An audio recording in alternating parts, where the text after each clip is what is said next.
Hello everyone and welcome to this analysis of Swimsuit Madoka's kit. She is an Aqua Element healer, and since she is a limited Kyoku she won't join the standard pool once her banner is over. Her stats are standard for a healer, high HP and decent speed. Her skill will heal all ally and give them shields that will reduce the damage of the next 3 attacks. If Madoka's HP is high enough, it will also increase the damage dealt when hitting an enemy's weakness for the whole team as well as give them some SP.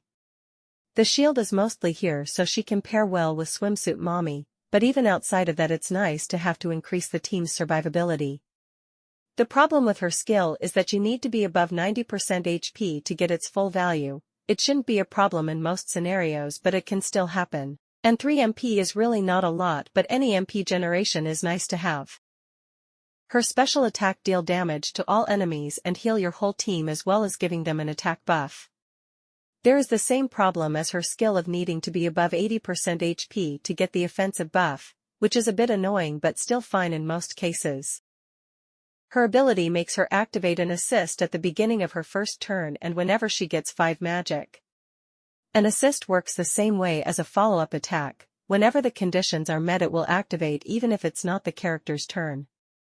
This assist is basically a worse version of her skill. It still gives the same amount of shields but the healing amount is lower.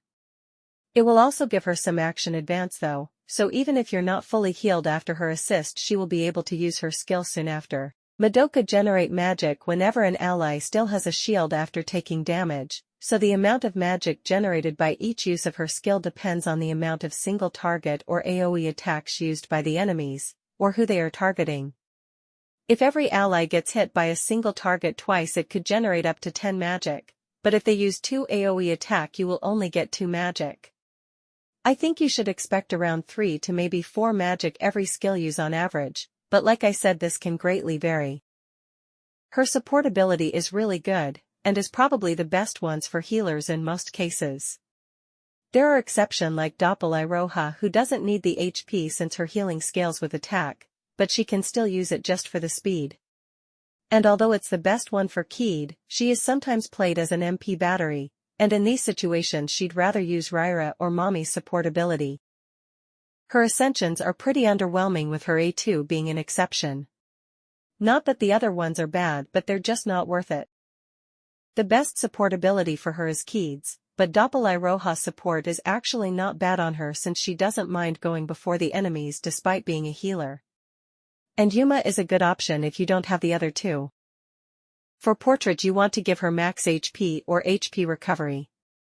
But if you use her in a double sustain team and don't need that much healing you could also give her speed or MP recovery to generate more skill points and have a better uptime on her buffs. For Crystallis both her EX and Healing plus basically do the same thing. The damage increase on her EX is useless but the condition for the extra healing is easy to fulfill. On the other hand Healing plus give the same amount of HP recovery for no condition. You can either use both for more healing, but if you think one is enough just use whichever one you got first. For the other slots you can use Quick Step or Mana Infusion. If you decide to use both her EX and healing and only have one slot left then I'd say Quick Step is slightly better but not by much, and for substats you want to prioritize speed, but you can also get some HP recovery, and debuff resistance as well. Since she's a healer you can use her in every team, but she's obviously meant to synergize with Mommy by giving her shields and keeping her at max health. She has pretty good healing, it's lower than Keyed but she also has her assist to heal more often, and her shields to reduce damage so the difference is not really noticeable in actual combat. The difference is really noticeable in the amount of MP they give though. The lowest cost for a special attack is 75 MP, so Keyed would give around 9 MP with her skill and 19 with her special attack. This is miles beyond the measly 3 given by Madoka and it only gets better the higher the MP cost. And if you want to compare her offensive buffs with Doppel Iroha then they're also really similar since 25% attack is not that much lower than 15% attack and 10% damage. Overall although she's really good, I don't think you need to summon for her. Yes ailment removal is not as necessary anymore, but whenever you don't need it that means you can use a defender, giving her even more competition. And even if you only look at the healers, then Keed and Doppel Iroha can substitute her just fine and are even better than her depending on the scenario. That's it for this video. Like and subscribe if you enjoyed it, and if you pulled for Madoka and want to share your thoughts on her performance, don't hesitate to leave a comment. Goodbye and see you soon.